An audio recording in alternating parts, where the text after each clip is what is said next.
नमस्कार रसिका हो. फॉर्च्यून वास्तुशिल्प डेव्हलपर्स आयोजित एलिना इव्हेंट्स प्रस्तुत संवाद पर्व एक हं. मैफल गप्पांची या मुलाखतपर कार्यक्रमात मी रत्ना देहवेलकर या कार्यक्रमाची संयोजिका सूत्रसंचालिका आपल्या सगळ्या रसिकांचं मनापासून स्वागत करते. रसिक हो, 1 जुलै पासून आषाढ एकादशी पासून फॉर्च्यून वास्तुशिल्प डेव्हलपर्सच्या या फेसबुक पेजवरून एलिना इव्हेंट्स अनेक वेगवेगळे कार्यक्रम करत आहे, राबवत आहे आणि त्या प्रत्येक कार्यक्रमाला आपण भरभरून प्रतिसाद देत आहात. असाच आजचा हा एक वेगळा कार्यक्रम संवादाचा, संवाद पर्व हे मी सुरू करतीये आजपासून. त्याचा हा पहिला भाग आहे. रसिको हाही कार्यक्रम तुम्हाला नक्कीच आवडेल अशी मी आशा व्यक्त करते. संवाद पर्व एक मैफल गप्पांची म्हणजे यामध्ये मी संवाद साधणार आहे काही व्यक्तींशी आणि त्यातून त्यांचा प्रवास उलगडणार आहे, त्यातून मार्गदर्शन आपल्याला मिळणार आहे. तर हा असा कार्यक्रम मला का करावासा वाटला किंवा या कार्यक्रमामागचा माझा हेतू काय आहे? तर रसिक हो, पहा आपण सकाळी उठलं, की आपण वर्तमानपत्र उघडतो, आपण किंवा टीव्ही बघतो, आपण वेगवेगळे माध्यम सोशल मीडियावर बघतो. तर आपल्याला असे हेडिंग्ज असतात, की त्यांच्या पंखात बळ भरले किंवा झिरो टू हिरो, शून्यात त्यांनी विश्व निर्माण केलं. मग गरुड झेप घेणारे, उंच भरारी, गरुड भरारी असे वेगवेगळ्या हेडिंग खाली आपण अशा काही व्यक्तींचं कार्य आपण वाचत असतो. हं. पण बऱ्याच वेळेला असं होतं, की आपण त्या व्यक्तींपर्यंत पोहोचू शकत नाही किंवा आपली डायरेक्ट ओळख नसते. तर अशा वेळेला जर आपण विचार केला ना, तर आपल्या जर आजूबाजूला जरी आपण बघितलं, शोध घेतला ना, तर आपल्याला अशी माणसं दिसतात, सापडतात आणि खूप विचार केला तर आपल्याला काहींचा अनुभव सुद्धा आलेला असतो. की अरे, किती काम करतात ते त्यांचा व्याप सांभाळून सुद्धा. हे आपल्या लक्षात यायला लागतं. तर अशा काही ज्या व्यक्ती आहेत, अशा व्यक्तींना घेऊन हा कार्यक्रम मी करणार आहे. जसं आता बघा आपण एखादी जाहिरात पाहिली, त्यातलं एक प्रॉडक्ट आणलं घरी. जाहिरात खूप सुंदर असते. आपल्याला ती आवडते आणि किंवा मुलांना आवडते आणि ते मागे लागतात, की ह्या वस्तू आपल्याला हवी आहे. ती वस्तू आपण घरी आणतो. जर आपल्याला त्याची चव आवडली किंवा ती वस्तू आवडली, आवडली नाही तर आपण पुन्हा ती आणत नाही. तर तो विषय तिथेच संपतो. पण जर का आपल्याला आवडली आणि आपल्याला ती वर्थ वाटली, की नाही बाबा त्यांनी जी ॲड केली त्याला हे बरोबर सार्थ असं प्रॉडक्ट आहे. मग आपला त्या प्रॉडक्टवर, त्या कंपनीवर विश्वास बसतो. अगदी तसंच माणसांचंही मला असं वाटतं. म्हणजे आपण जर असं आजूबाजूला अशी आपल्या अनेक माणसं आहेत, की जे काहीतरी वेगळं करत आहेत. त्यांचं काम म्हणा, त्यांचं काम करण्याची पद्धत म्हणा किंवा त्यांचे विचार त्यामुळे त्यांच्या व्यवसायात म्हणा किंवा त्यांच्या अ, समाजात जे ते काम करत आहेत त्यामध्ये त्यांचं एक प्रभावी व्यक्तिमत्व आपल्याला आढळून येतं. आणि त्यांच्यासोबत जर आपण काम केलं असेल किंवा त्यांची प्रचिती आपल्याला आली असेल, तर मग आपल्याला विश्वास असतो, की ही व्यक्ती नी हे काम केलेलं आहे आणि माझ्या डोळ्यासमोर केलेलं मी हे पाहिलंय. मग आपल्याला विश्वास वाटतो, सार्थ विश्वास वाटतो. तर अशीच काही मंडळी, अशीच काही व्यक्ती आपल्या संवाद पर्व या अ, कार्यक्रमामधनं आपल्या भेटीला आणण्याचा माझा प्रयत्न आहे. तुमचे आशीर्वाद आणि शुभेच्छा मला हव्याच आहेत आणि केवळ त्या बळावरच मी हे सगळं करते आहे आणि करणार पण आहे. तर होप की तुम्हाला ते आवडेलच. तर पहा ह्या कार्यक्रमातनं अशा मंडळींना आणण्यामागचा उद्देश पण हाच आहे, की ते जे काम करत आहेत, तर ते काम काय ती आपल्यासारखीच मंडळी आहे. तुमच्या माझ्यासारखीच आहे. हो की नाही? आपल्याला ती सामान्य भासतात ॲक्चुअली. असतात पण त्या सामान्यातनं पण ते काहीतरी असामान्य काम करताना आपल्याला दिसतात. तर हे ते कसं करू शकतात? मग मला का जमत नाहीये हे, ते कसं करू शकतात हे? तर हे कशामुळे? तर त्यांच्यामध्ये असलेली एक सकारात्मक ऊर्जा, एक सकारात्मक दृष्टिकोन आणि हा दृष्टिकोन सगळ्या कामासाठी महत्वाचा आहे. इव्हन आज जी परिस्थिती आहे, त्या परिस्थितीत सुद्धा हे फार उपयोगाचं ठरणार आहे. आणि मग अशा परिस्थितीत अशा लोकांना आपण पॉझिटिव्ह ती एनर्जी आपल्याला ती क्रिएट करायची, ती पसरवायची आहे, ती लोकांपर्यंत पोहोचवायची आहे. तर हे सगळ्यांना दिलासा मिळावा त्या हेतूनं या कार्यक्रमाची माझी निर्मिती आहे असं म्हणा किंवा प्रयोजन आहे असं हं, म्हणा. हं. आणि नक्कीच मला आशा आहे की यातून एक सकारात्मक संदेश लोकांपर्यंत पोहोचणार आहे. आणि यातून हे सांगावसं वाटतं की कदाचित म्हणूनच भारतीय संस्कृतीचा हे जे आपले संस्कार आणि परंपरा जे आहेत ना, जे जपतायत ही सगळी माणसं, त्यामुळेच आपली संस्कृती आज टिकून आहे. जरी परकीयांनी 700-800 वर्ष आपल्यावर भरपूर आक्रमण केली आहेत, तरी सुद्धा आज आपली संस्कृती टिकवून आपण आहोत. त्याचं कारण हेच असावं असं मला वाटतं. तर समाजात अशा काही व्यक्ती आहेत जे आपले व्यवसाय सांभाळून सामाजिक भान जपत आहे, सामाजिक कार्यही करत आहे. त्यांचं कार्य लोकांपर्यंत पोहोचवण्यासाठी संवाद पर्व जे सुरू झालेलं आहे, त्यात आज माझ्यासोबत आहेत किशोर दादा सरपोतदार, पुणा गेस्ट हाऊसचे संचालक. किशोर दादा, तुमचं या व्यासपीठावर मनापासून स्वागत. पहा, आता अशा व्यक्तींना आणण्यामागचं एक अजून कारण एक आहे, की ह्या व्यक्तींचं बरोबर काम केलं, जी काम करणारी मंडळी आहे ना, त्यांना जरी आपण विचारलं ना, तरी त्यांना असं एक प्रेरणा देतात हे व्यक्ती, त्यांना एक ऊर्जा देतात. तर अशा व्यक्तींना आपण मानतो मनापासून. तर ही सगळी मंडळी काय करतात, की ते वेगळ्या गोष्टी करत नाहीत. पण प्रत्येक गोष्ट ते वेगळेपणानं करतात. तर ते वेगळेपणानं कसं करतात? का आपल्याला भावतात आणि का ते एवढं सगळं काम करू शकतायत आपलं सगळं व्याप सांभाळून. तर त्यांच्याशी आपण गप्पांच्या माध्यमातून आपण त्यांना आज जाणून घेणार आहोत. संवाद पर्व एक मैफल गप्पांची या कार्यक्रमातून. तर रसिक हो, एक छोटंसं उदाहरण देते आणि आपण कार्यक्रमात पुढे जाणार आहोत. एक फुगेवाला असतो, जत्रेमध्ये फुगे विकत असतो. त्याच्याकडे हिरवे, निळे, काळे, पिवळे सगळ्या रंगाचे फुगे असतात. मग हे विकत असताना त्याची विक्री कमी व्हायला लागते. विक्री कमी व्हायला लागल्यावर तो काय करतो, की त्या फुग्यामध्ये सिलेंडरमधनं हॅलोजन वायू भरतो आणि तो एक फुगा हवेत सोडतो. हवेत सोडलेला फुगा उंच उंच उडतो हे बघून मुलं त्या फुगेवाल्याकडे आकर्षित होतात आणि त्याची विक्री वाढते. असं तो दिवसातनं बऱ्याच वेळा करतो. एकदा तो असंच फुगे विकत असताना त्याचं जाकीट कोणीतरी ओढतंय मागून हे त्याच्या लक्षात आलं. त्याने मागे वळून पाहिलं, एक लहानसा मुलगा होता. तो त्याला म्हणाला, की "काका मला सांगा, काळ्या रंगाचा फुगा जर मी हवेत सोडला, तर तो पण असाच उंच उडेल का हो?" त्याच्या जिज्ञासू वृत्तीचं त्याला फार कौतुक वाटलं. त्यांनी प्रेमाने सांगितलं, की "बाळा, फुगा कोणत्याही रंगाचा असू दे, तो रंगामुळे उडत नाही. तर त्यामध्ये जे भरलेलं असतं ना मी, त्यामुळे तो उंचच उंच उडतो." तर खरं हीच गोष्ट आपल्या दैनंदिन आयुष्याला सुद्धा लागू पडते. कारण आपल्या अंतरंगामध्ये, आपल्या मनामध्ये जे काही असतं ना, त्यामुळे आपण उंचीवर जातो. अंतरंगातली गोष्ट म्हणजे काय? तर तोच आपला दृष्टिकोन, आपली मनोवृत्ती, आपली विचार करण्याची पद्धत. ते यशस्वी ठरलेल्या लोकांचं रहस्य काय असतं? तर विचार करण्याच्या आणि काम करण्याच्या त्यांच्या पद्धती ह्या अधिक प्रभावी असतात. तर मंडळी, अशीच एक व्यक्ती जी आपल्या व्यवसायात तर यशस्वी आहेच, पण प्रत्येक काम करण्याची त्यांची पद्धतही सोपी आहे, साधी सोपी आहे. अगदी त्यांच्याशी बोलताना त्यांच्याबरोबर त्यांचं काम पाहताना आपल्याला वाटतं किती साधं आणि सोपं आहे. अरे, आपल्याला का नाही जमू शकलं? असं इतक्या साध्या सोप्या पद्धतीने सामाजिक भान जपताना ते सगळं आपलं कार्य करत आहे. यासोबतच ते आपल्याला ते सांगतीलच.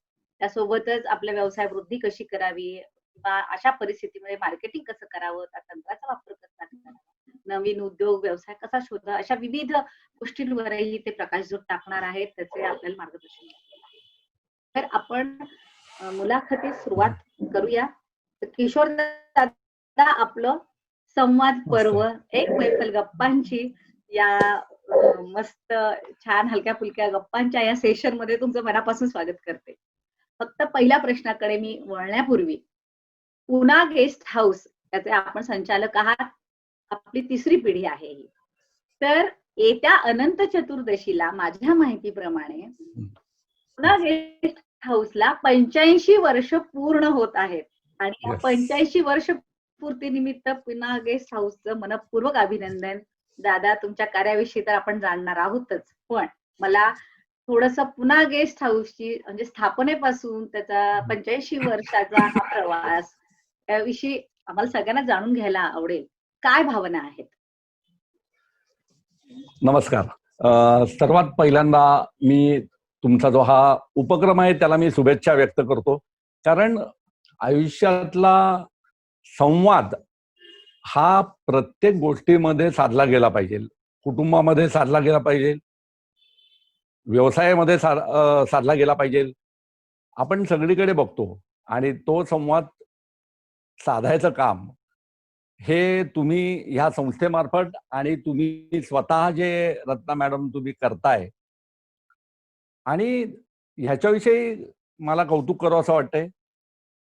आपण जी बॅकग्राऊंड तयार केलीत, जे काही उद्देश आपण जे काही सांगितलात, तो खरोखरच एक विचारवंत माणसाला आजकालच्या जीवनामध्ये खूप मला असं वाटतं की नक्कीच तो कुठेतरी ऊर्जा देणारा आणि विचार करणारा ठरेल आणि यातून चांगलंच काही निर्माण होणार आहे. आणि तुम्ही जी ह्या वैचारिक बैठक पहिली निर्माण केलीत आणि आमच्यासारख्या सामान्य माणसाला जे काही त्या बैठकीवर बसवायचा प्रयत्न करताय वैचारिक पद्धतीने, तर त्याबद्दल मी तुमचं खरंच आभार मानतो. तुमच्या संस्थेचं मला असं वाटतं पहिल्यांदा हे उल्लेख करायला हवा की प्रत्येक पुरुषाच्या मागे स्त्री असते असं म्हणतात, तसं आपल्या मागे आपले पतिराज आणि त्यांनी जे काही ह्या उपक्रमासाठी जे काही ते सपोर्ट करतायत, आणि याचा एकमेव आपल्याला या सर्व लोकांना याचा उपयोग होणार आहे. आणि मी सर्व प्रेक्षकांचे जे कोणी आता ऐकणार आहेत किंवा नंतर जे काही ऐकणार आहेत, तर त्या सर्वांचं सुद्धा मी आभार मानेन की काहीतरी चांगली घटना जेव्हा होत असते, आपल्यासारखे लोक जेव्हा उपक्रम करत असतात, त्यावेळेस प्रोत्साहन देणं हे होत असतं. आता मी जे काही शंका होती की 85 वर्ष पुन्हा गेस्ट हाऊस, याविषयी मी सांगू इच्छितो की माझे जे आजोबा होते, नानासाहेब सरपोतदार, हे चित्रपट निर्मितीसाठी पुण्यात आले आणि त्यांनी चित्रपट निर्मितीसाठी आर्यन फिल्म स्टुडिओ या स्टुडिओची स्थापना केली पेशवे पार्कच्या शेजारी. त्यांच्या त्या कंपनीमध्ये ललिता पवार, दुर्गा खोटेंपासनं सर्व लोक त्यावेळेस साधी कामं करायला म्हणून दाखल झालेले होते. ललिता पवारांचं पहिलं नाव अंबू, ते नाव माझ्या आजोबांनी बदललं आणि नंतर ललिता पवार ह्या उदयास आल्या. त्यांना चित्रपट निर्मितीचे खूप वेळ होतं. त्यांनी 49 मुकपट निर्मिती केली आणि अर्थात ती सायलेंट मूव्हीज होते, तर मुकपट होते ते. आणि कलाकार राहण्यासाठी म्हणून, तंत्रज्ञ राहण्यासाठी म्हणून पुण्यामध्ये त्यावेळेस प्रभात स्टुडिओ सुद्धा होता. अजून 5 स्टुडिओ होते. दादासाहेब तोरण्यांचा स्टुडिओ होता. तर ह्या सगळ्या कलाकार, लेखक, तंत्रज्ञ या लोकांना राहण्यासाठी म्हणून आणि उपजीविकेचं साधन, कारण शेवटी चित्रपट निर्मितीत त्यावेळे तरी पैसे मिळत नव्हते, म्हणून आजोबांनी पुन्हा गेस्ट हाऊसची स्थापना केली. 1935 साली त्यांनी पुन्हा रिफ्रेशमेंट हाऊस सुरू केलं आणि त्यावेळेस बाजीराव चिवडा, मस्तानी मिसळ वगैरे असे काही पदार्थ त्यांनी त्यावेळे लोकांपर्यंत पोहोचवले होते. त्यावेळे पेशवाईचा इम्पॅक्ट होता.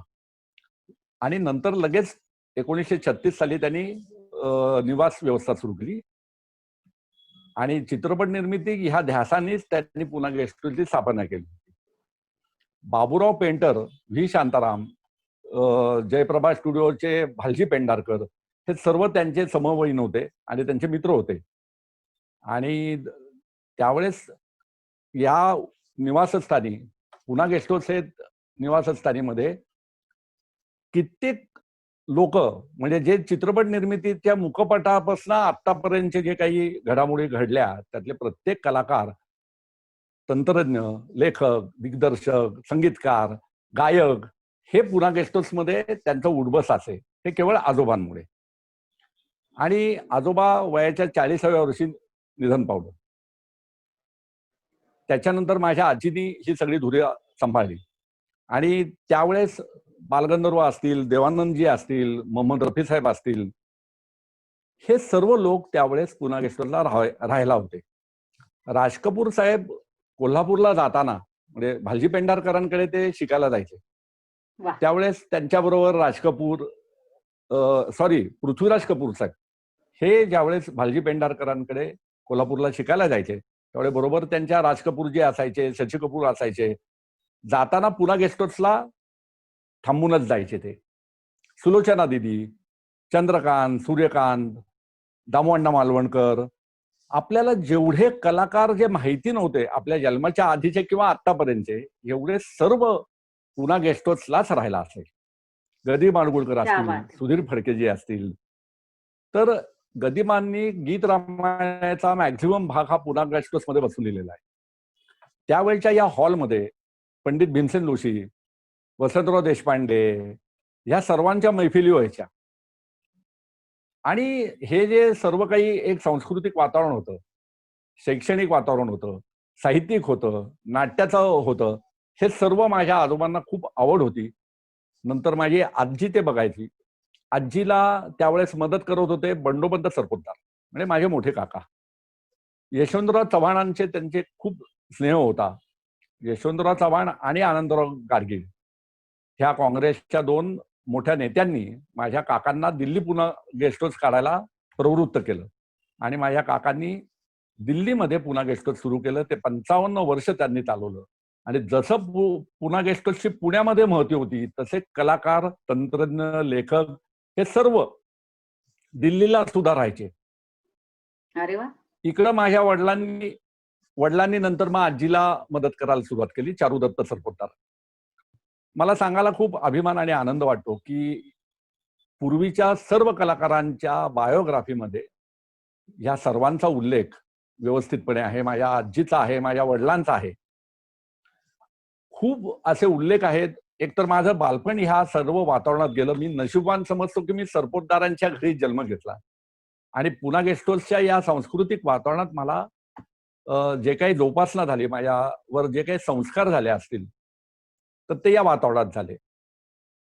आणि आपण जसं म्हणतो की ह्या सर्व वातावरण सांभाळायचं काम माझ्या आजीने आणि माझ्या वडिलांनी केलं.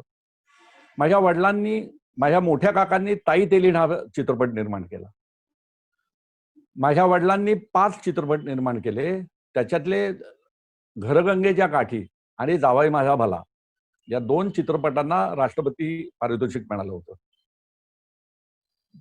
त्यांच्यापेक्षा धाकटे जे बंधू होते, विश्वास उर्फ बाळासाहेब सरपोतदार, हे इतके यशस्वी निर्माते होते की आतापर्यंतच्या इतिहासात मराठी चित्रपट सृष्टीच्या इतका यशस्वी निर्माता दुसरा कोणी झालेला नाही.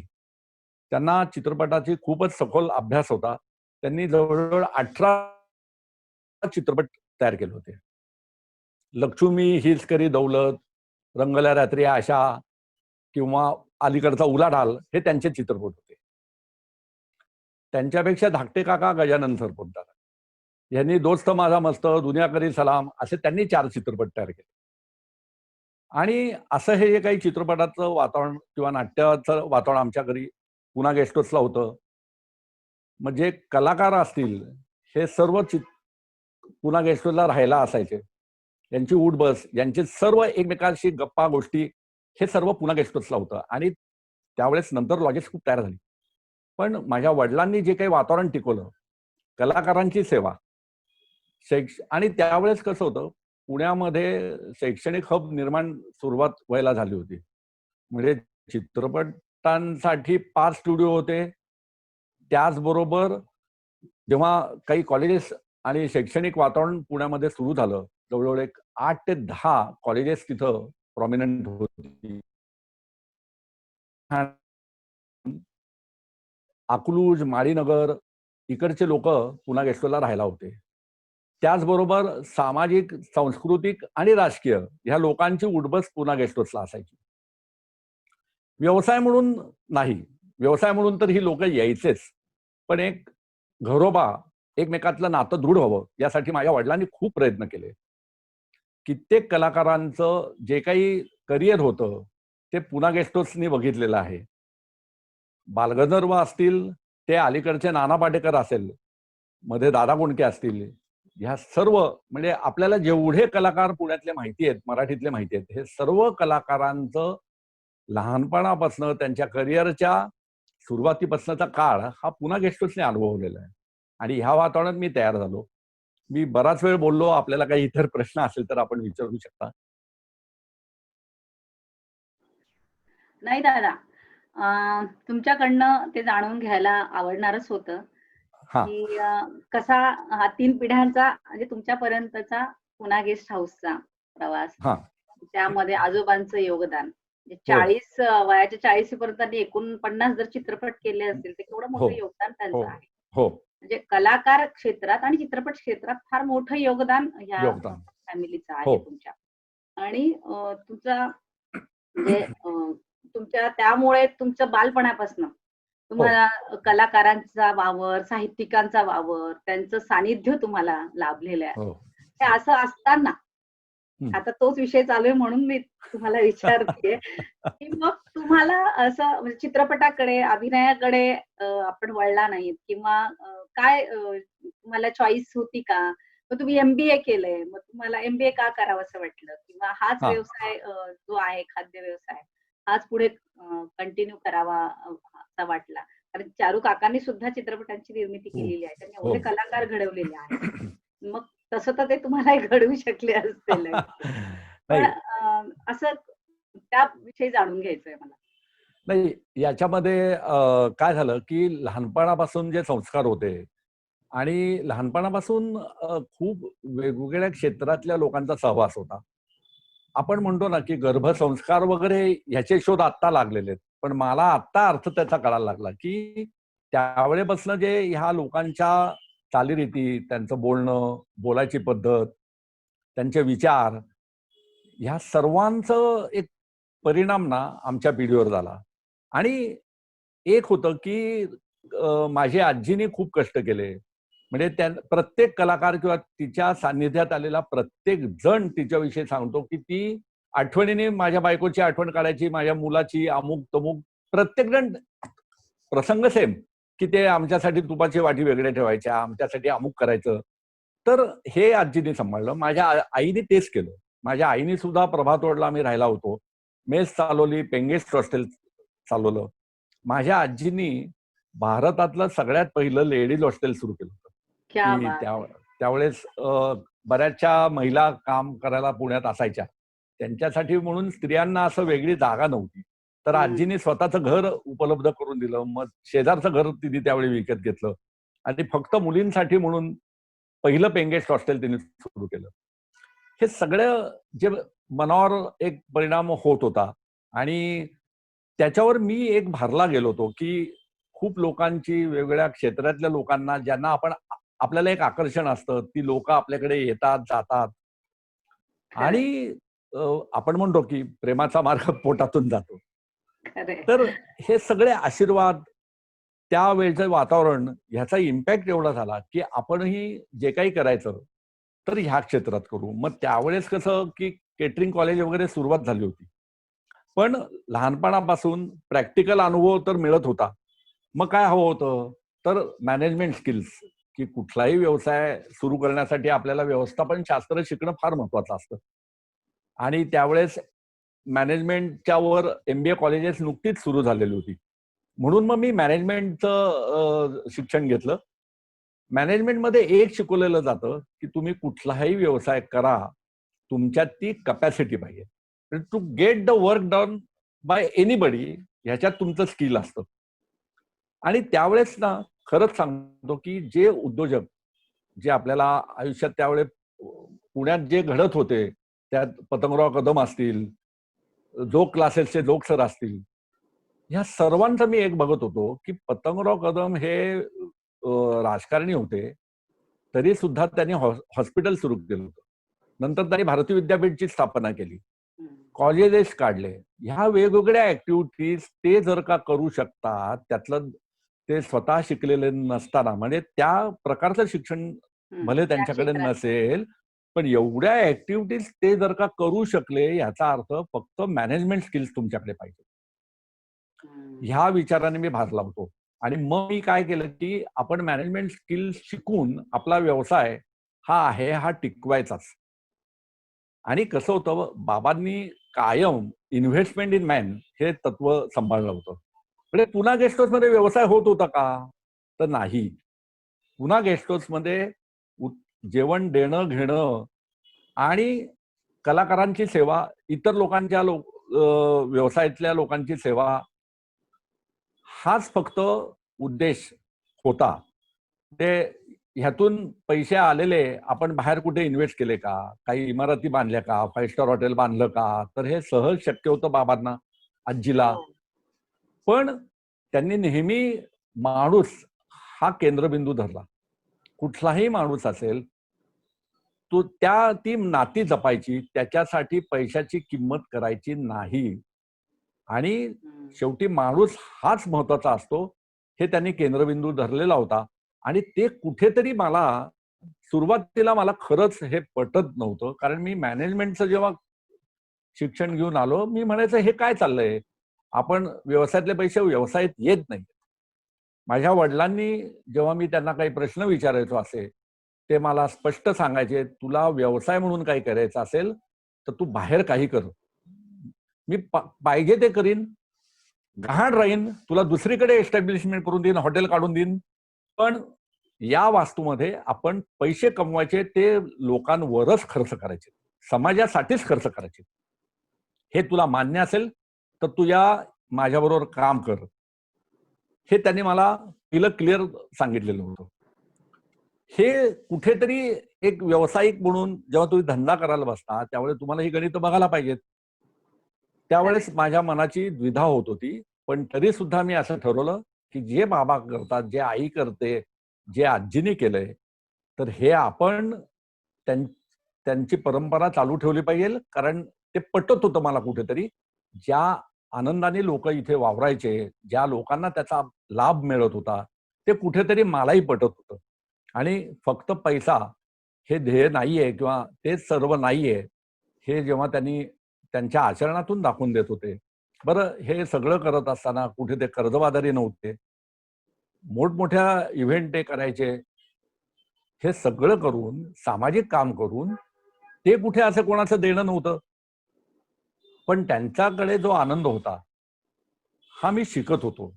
माझ्या वडिलांनी 55 वर्षापूर्वी श्रीवत्स नावाच्या अनाथ मुलांच्या संस्था सुरू केली.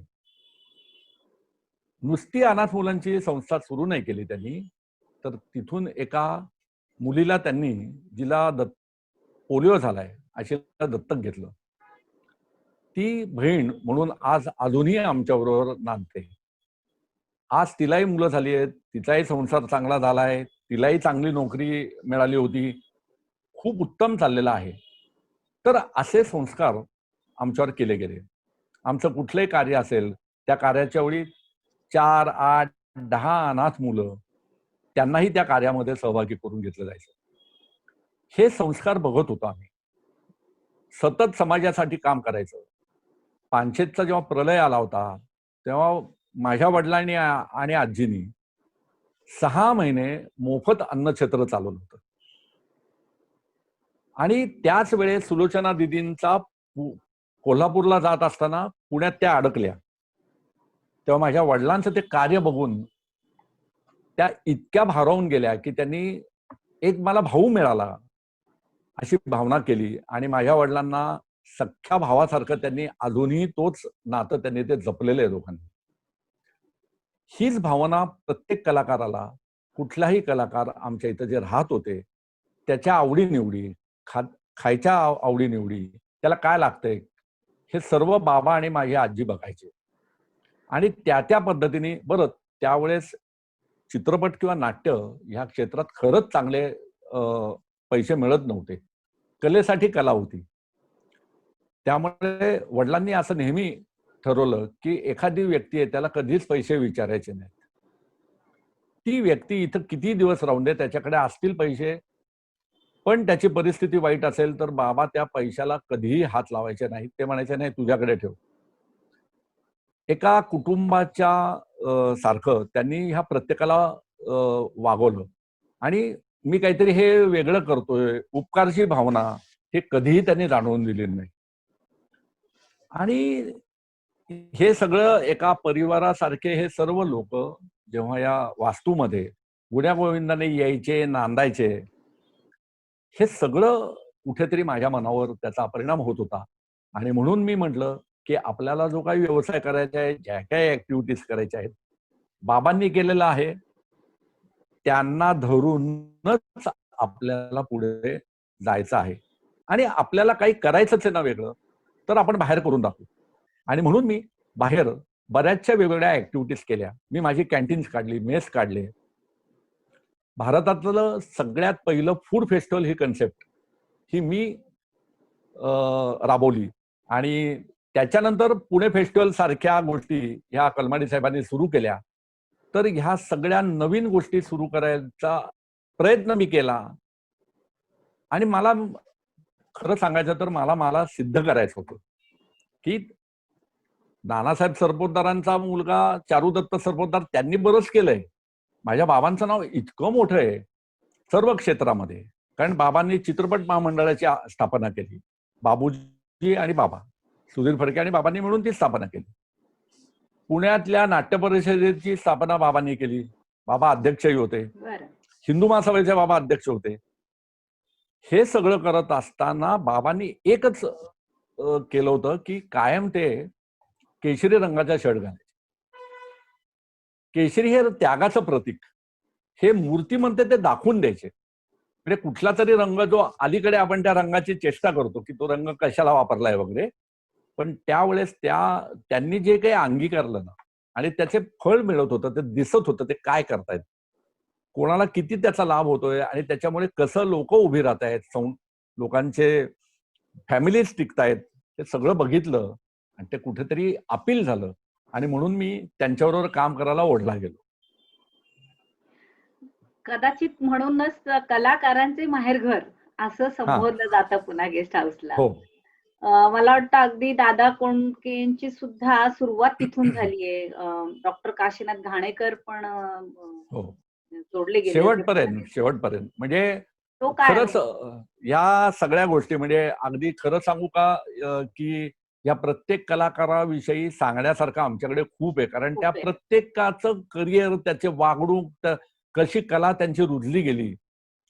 बाळ कोल्हटकर म्हणून जे होते की ज्यांनी वाहतोही दुर्वांची जोडी म्हणून नाटक, अशी कित्येक नाटकं त्यांनी लिहिली. ह्या सगळ्या नाटकं त्यांनी पुन्हा गेस्ट हाऊसच्या 4 नंबरच्या रूम मध्ये बसून लिहिली. त्यांनी त्यांच्या बायोग्राफीत लिहिलेल्या असा उल्लेखही केलाय.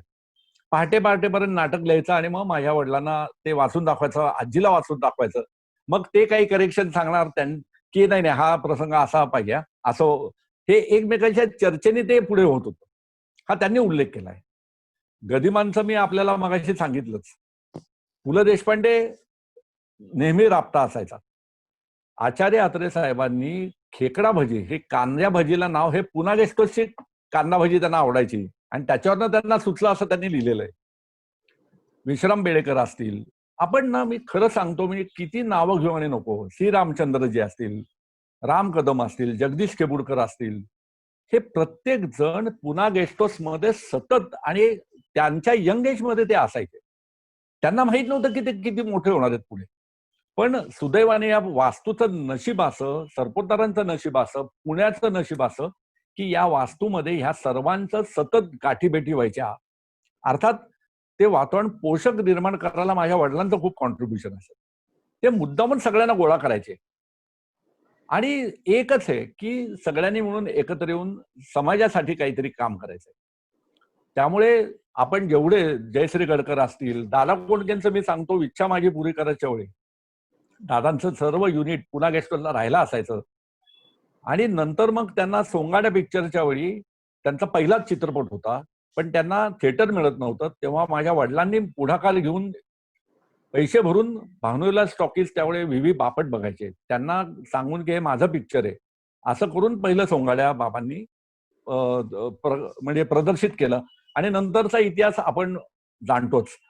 असं प्रत्येकाच्या जीवनात, नाना पाटेकरांच्या बाबतीत माफीचा साक्षीदार हा चित्रपट जेव्हा निर्माण झाला तेव्हा राजदत्तांना नवीन सगळी टीम हवी होती. त्यावेळी नाना पाटेकरला त्यांनी सिलेक्ट केला होता आणि त्यावेळी नाना पाटेकर पासून सर्व चित्रपटातले कलाकार हे पुन्हा गेस्ट हाऊसला राहिला होते. पुन्हा गेस्ट हाऊस मध्येच 4 महिने त्यांचं वास्तव्य होतं. स्मिता तळवळकर असेल, तुम्ही कुठलीही भक्ती बर्वे असतील, शफी इनामदार असतील, प्रभाकर बनशेकर असतील, कित्येक कलाकार राहायचे. कित्येक कलाकारांच्या इथे तालमी व्हायच्या, इथल्या वेगवेगळ्या रूम मध्ये त्यांच्या तालमी चालायच्या. कित्येक म्युझिक डायरेक्टरनी इथे बसून चाली लावलेल्या आहेत. रामदास फुटाणे असतील, फमू शिंदे असतील, अलीकडच्या काळात आपण यांना ओळखतो. या सर्वांच्या उठ बस सगळ्या बैठका पुन्हा गेस्ट हाऊसला व्हायच्या. तुम्ही कुठलाही कलाकारांचं नाव घ्या, पुन्हा गेस्ट हाऊसला त्यांचं उठणं, बसणं, राहणं जरी त्यांची घरं पुण्यात असतील तरी कलेसाठी म्हणून जेव्हा सगळे एकत्र यायचे त्यावेळी हे लोक इथंच राहायला असायचे. शरद तळवळकर असायचे. शरद तळवळकरांचे सगळे त्यांच्या टीम मधले सगळे लोक असायचे. शाहू मोडक म्हणून जे होते, शाहू मोडकांच्या बाबतीत असंच सांगितलं जातं की ते लहान असताना पुन्हा गेस्ट हाऊसला होते आणि एक भालजी पेंढारकर नवीन चेहरा शोधत होते कृष्णाच्या भूमिकेसाठी. तेव्हा माझ्या आजोबांनी त्याला सांगितलं, भालजींना सांगितलं की अरे तू एक माझ्याकडे लहान मुलगा आलाय राहायला, त्याला तू बघ. आणि त्यावेळेस शाहू मोडक लहान होते. त्यांना बघितल्यानंतर भालजींनी त्यांना श्याम सुंदर पिक्चरसाठी लगेच निवड केली आणि नंतर इतिहास आपण बघतो की प्रत्येक पूर्वीच्या चित्रपटांमध्ये देवाचं काम म्हणजे शाहू मोडक, कृष्णाचं काम म्हणजे शाहू मोडक, असे किती कलाकारांना, वसंतराव पैलवान असतील. आता काही नावं ना तुम्हाला सुद्धा माहिती नसतील की हे कोण वसंतराव पैलवान, हे कोण अमुक. दिग्गज लोक सगळे की ज्यांनी ही चित्रपट सृष्टी घडवली आणि हे सर्व इथे राहायला होते. ह्याचा खरंच देवानंद साहेब जेव्हा राहायला होते ना तेव्हा त्यांच्या पहिल्या चित्रपटामध्ये माझ्या आत्याने काम केलं. माझ्या आत्याच्या विषयी सांगण्यासारखं म्हणजे ती अतिशय सुंदर होती दिसायला, गायला चांगली होती. तर देवानंद साहेबांबरोबर धाकट्या बहिणीचं काम तिला त्या चित्रपटात मिळालं होतं. हम साथ है हा त्यांचा तो पहिला पिक्चर होता. इथून प्रभात टॉकीज मध्ये, प्रभात थिएटर मध्ये त्यावेळेस शूटिंगला ते दोघं जायचे. आणि रफी साहेबांच्या बाबतीत सुद्धा असं त्यांना भेटायला बाबूजी आणि श्रीधरजी हे कायम पुन्हा गेस्ट हाऊसला यायचे. तर मधुबाला इथे राहिल्याचे काही पुरावे आता मिळालेले म्हणजे चित्रपटाच्या संदर्भात. असं प्रत्येकाचं इथे करिअर घडलेलं आहे. आणि या वास्तूचं खरंच म्हणजे आता जी काही वास्तू ती आपण सांभाळायचा प्रयत्न केला आहे. तर 2 पिढ्या आणि माझी 3री पिढी. आता माझे मुलगा 4थ्या पिढीचं प्रतिनिधित्व करतोय, माझा पुतण्या 4थ्या पिढीचं प्रतिनिधित्व करतोय. तर ही परंपरा चालू राहावी. आणि जे आपल्या आईवडिलांनी, आजी आजोबांनी जे काही मोठं तुमच्यासाठी करून ठेवलंय, समाजाला केंद्रबिंदू ठेवून, हा विचार आम्हाला मनोमन सगळ्यांना पटलेला आहे. आणि म्हणून आम्ही त्याच पद्धतीने, माझ्या वडिलांनी सुद्धा खूप सामाजिक काम केलं. म्हणजे लोक विचारायचे तुमच्याकडे पैसे येतात कुठून? कोणाचं बिल घ्यायचं नाही, रूम सगळ्या अशाच कलाकारांना दे, ह्याला दे, त्याला दे, कोणाचे पैसे घ्यायचे नाही, जेवणाऱ्यांचे पैसे फार कमी लोकांचे घ्यायचे. मग चालतं कसं तुमचं? असे लोक मला खूप प्रश्न विचारायचे. मला तो विश्वास बसत होता की चांगलं काम तुम्ही करत राहा आणि नक्कीच समाज तुमच्या मागे उभा असतो आणि परमेश्वर कधीच कमी पडून देत नाही. हे त्यावेळेस पटत गेलं आणि म्हणून मी तरुण असताना या व्यवसायाकडे ओढला गेलो. डॉक्टर काशीनाथ घाणेकरांचा काय अनुभव आहे? येस, माझ्या नशिबाने डॉक्टर काशीनाथ घाणेकर 4.5 वर्ष शेवटचे पुन्हा गेस्ट हाऊसला होते. त्यावेळी मी पासआउट झालो होतो आणि माझा आणि त्यांचा इतका त्यावेळेस सहवास होता. काशीनाथ घाणेकरांच्या बाबतीत त्यांचे करिअरच्या सुरुवातीचे 9 वर्ष ते पुन्हा गेस्ट हाऊसलाच होते. म्हणजे अश्रूंची झाले फुले असेल किंवा गुंततर उदय असेल, याच्या सगळ्या तालमी पुन्हा गेस्ट हाऊसला होत असत. त्यामुळे ऐन उमेदीच्या काळातही डॉक्टर काशीनाथ घाणेकर पुन्हा गेस्ट हाऊसला होते. शेवटचे 4.5 वर्ष होते. आणि नंतर असं झालं की ज्या दिवशी एक वाईट दिवस झाला की ज्या दिवशी ते गेले, त्या दिवशी पहाटे ते उठले आणि माझ्या वडिलांना म्हटलं की माझी आजी जसा दूध भात खायला घालते तसा मला दूध भात खायचा आहे आता. माझ्या वडिलांनी तो पहाटे पहाटे करून दिला. तो त्यांना भरवावं लागायचं. बालहट्ट असायचं तसं ते वागायचे. ते झाल्यानंतर ते अमरावतीला गेले आणि थोड्या वेळात निरोप आला की ते निधन पावले. तर असा सहवास त्यांचा इथं होता. आणि मी नुकताच जेव्हा आमची सगळी तरुण पिढी त्यांच्याबरोबर असायची तेव्हा ते आम्हाला वेगवेगळ्या अशा ऍक्टिंग करून दाखवायचे. या हेमलेट मी कसा करीन, नटसम्राट मी केला तर मी कसा करीन, अक्षरशः ना म्हणजे हे डोळ्यासमोर येतात. आणि आमच्या कामगारांचंही खूप वैशिष्ट्य असं की डॉक्टर घाणेकरांचे ज्या काही इतर काही सवयी किंवा जे काही होतं, कलाकार म्हटल्यानंतर स्वच्छंदी असणं वगैरे, रात्री अपरात्री येणं किंवा चांगल्या काही गोष्टी होत्या. आमच्या सगळ्या कामगारांनी या सर्वांना नेहमी साथ दिली.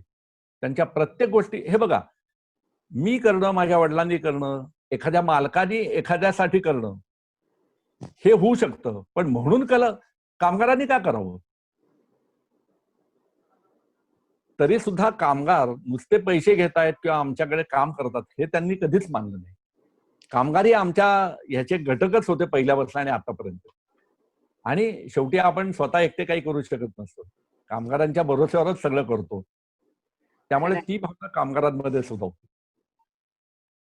मला वाटतं की चारू काकांमुळे ती त्यांच्या मध्ये झिरपली आणि ती भावना, ती एनर्जी म्हणून ती भावनेतनं त्यांनी पण ते काम केलं. म्हणजे तुमच्यापर्यंतच नाही, कामगारांपर्यंत सुद्धा हे सामाजिक त्यांच्यापर्यंत गेलं. तर आता आपण हा व्यवसाय, वडिलांचे ज्या परंपरा होत्या किंवा त्यांनी जे घालून दिलेलं पायंडा होता, तोही तुम्ही जपत आहात, तुमचा व्यवसायही पुढे नेत आहात. पण या सगळ्या याच्यामध्ये तुम्ही सामाजिक वसाही पुढे नेत आहात त्यांचा. हे व्यवसाय सगळं, तुमचा व्यापही पुष्कळ मोठा आहे, हे सगळं सांभाळत तुम्ही हे सामाजिक भान कसं जपताय? कसं होतं सांगू का, की तुमच्याकडे मी जसं म्हटलं ते मॅनेजमेंट स्किल्स शिकलो, त्यामुळे एकाऐवजी 10 व्यवसाय करण्याची तुमच्यात कुवत असते. प्रत्येकात मॅनेजमेंट स्किल असतं बरं का.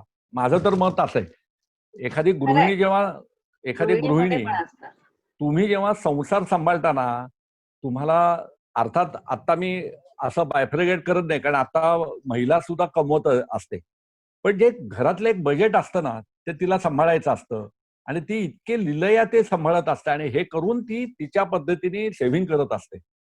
It is a management skills. आपण सत्यनारायणची पूजा किंवा एखादं कुठलंही कार्य घरात करतो, ते कसं प्लॅन करतो, त्याला जी मॅनेजमेंट टेक्निक्स वापरतो, तीच मॅनेजमेंट टेक्निक तुम्ही व्यवसायात वापरा, तुम्ही कुठल्या इव्हेंटला वापरा, तुम्ही सामाजिक कामात वापरा, मॅनेजमेंट रिमेन्स द सेम. आणि ते तत्व तुम्हाला एकदा कळलं ना, तर तुम्ही काहीही चालवू शकता.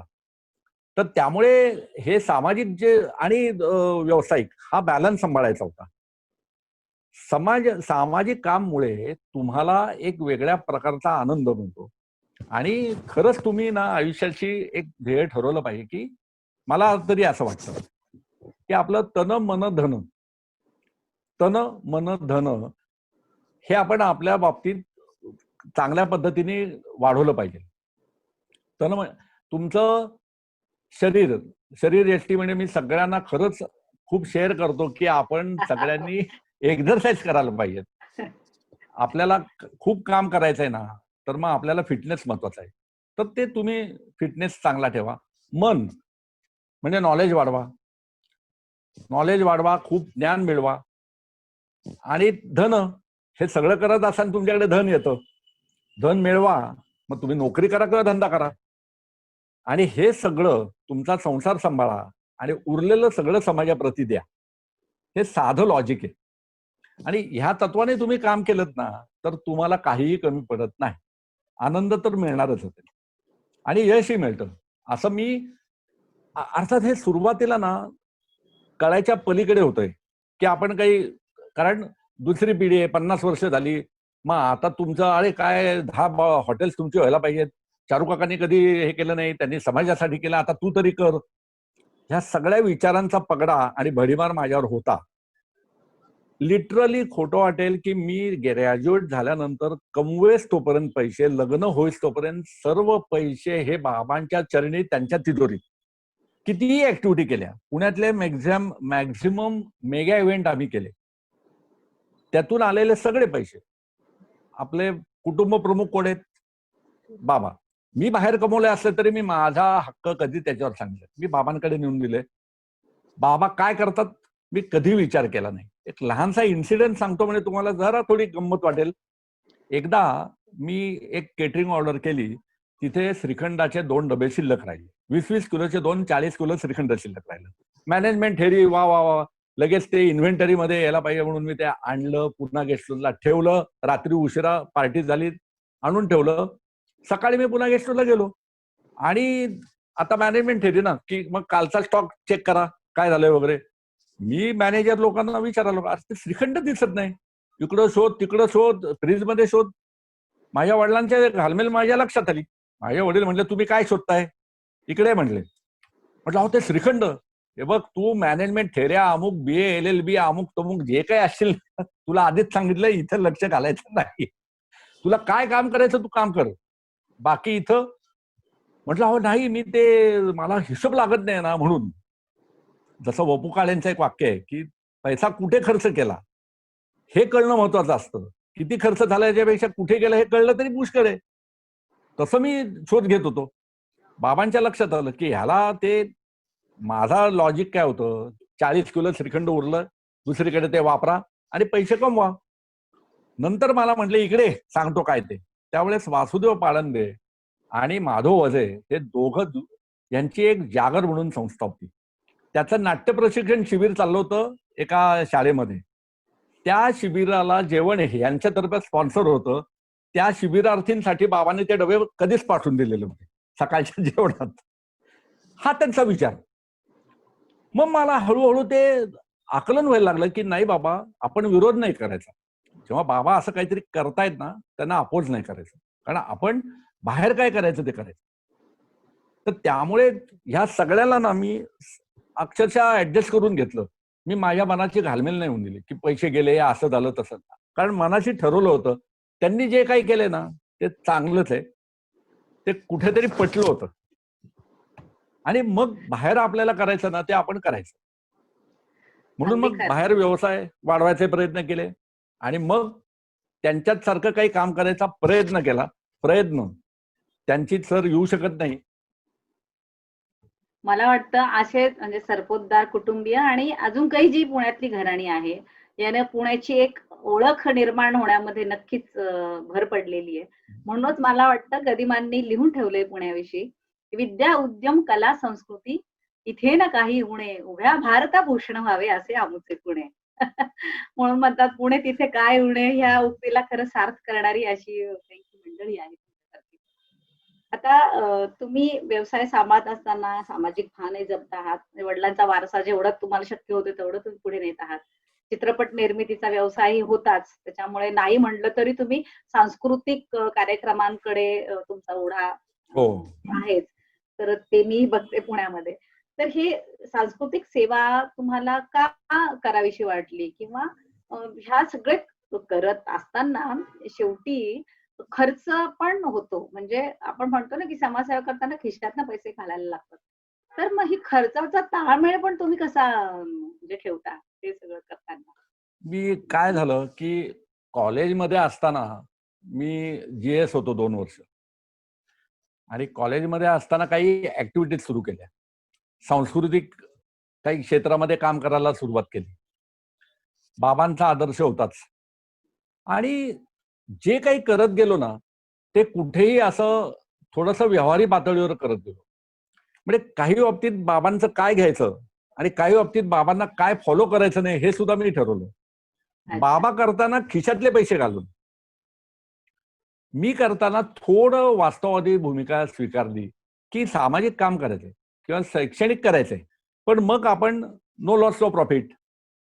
खिशातले पैसे आत्ता घातले तरी ते मग ते कुठेही कारण तो अधिकार नाही. तुम्ही जेव्हा व्यवसाय म्हणून करताना व्यवसायामध्ये जे काही प्रॉफिट आहे, प्रॉफिटातलं तुम्हाला जे काही पुढच्या व्यवसाय वृद्धी